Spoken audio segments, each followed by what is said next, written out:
À medida que alteramos a temperatura de um objeto, algumas de suas propriedades físicas mudam também. Entre elas, suas dimensões espaciais, comprimento, área e volume. Assim, quando a temperatura aumenta, o sistema dilata, se expande, o que pode criar uma série de problemas práticos.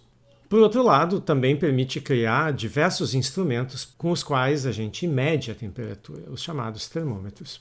Um exemplo é o termômetro de cozinha, que é uma lâmina com dois metais lado a lado, cada um deles com propriedades de dilatação diferentes. Então, como um dilata mais do que o outro, quando a temperatura aumenta, a espiral desenrola, fazendo com que o ponteiro do termômetro caminhe no sentido horário, e vice-versa quando a temperatura diminui.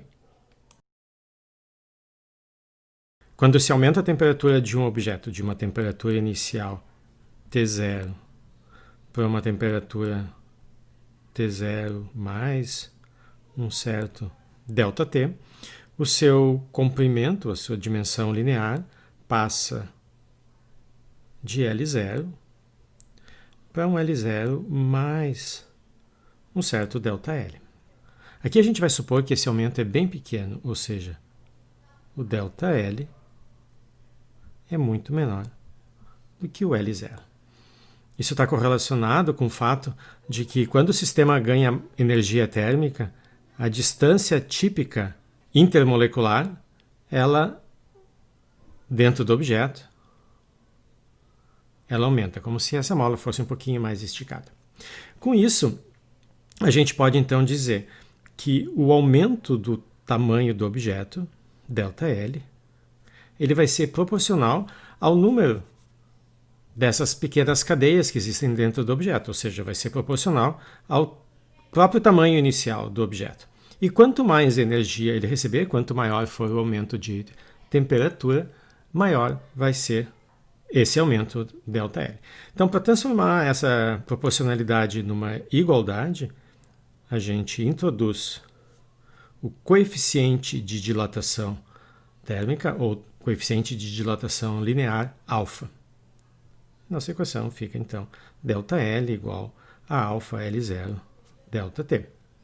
Outra maneira de escrever, como a gente sabe que o ΔL é o tamanho final que o sistema tem numa certa temperatura T, menos o tamanho inicial que ele tinha, se a gente, então, substitui nessa equação, a gente obtém a nossa forma final, que é o comprimento do objeto numa certa temperatura T, é o seu tamanho inicial, nessa temperatura de referência T0, 1 mais alfa ΔT, a variação na temperatura. Como a gente está supondo que ΔL é bem pequeno comparado com L0, e como dessa equação aqui a gente pode escrever que ΔL sobre L0 é alfa ΔT, o fato de ΔL sobre L0 ser muito menor do que 1, a mesma coisa então vale para alfa ΔT. Assim, o resultado final em uma dimensão é esse aqui. A gente vai usar então a variação ΔL do comprimento de um objeto, ou seja, sua dilatação, em função da temperatura, mais adiante para calibrar um termômetro e com isso medir a própria temperatura. Aqui nesse curso a gente vai supor que o coeficiente de dilatação linear, o alfa, ele não só é independente da temperatura, mas também da direção. Essa propriedade, que se chama de isotropia, significa que, por exemplo, para um objeto bidimensional, essa expansão ela vai ser a mesma ao longo de qualquer direção. Por caso de uma superfície bidimensional, a gente vai mostrar que o coeficiente de dilatação superficial é 2 vezes o coeficiente de dilatação linear.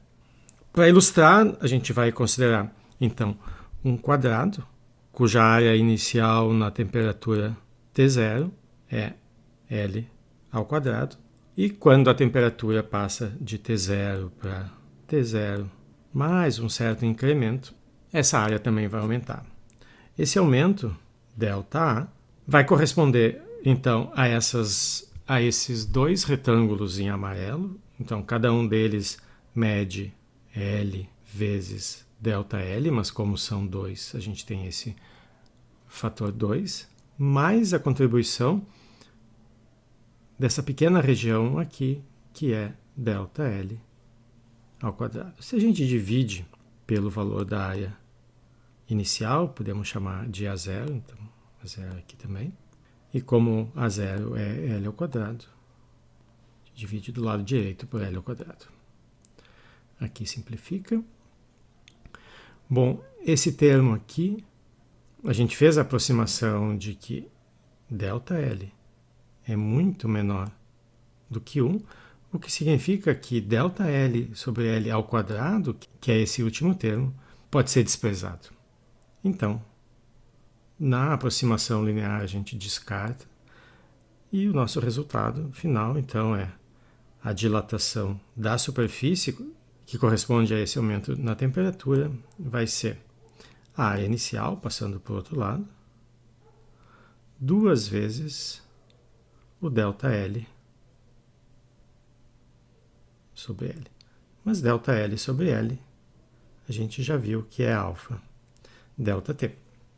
Então, o nosso resultado final é ΔA igual 2 alfa A0 ΔT.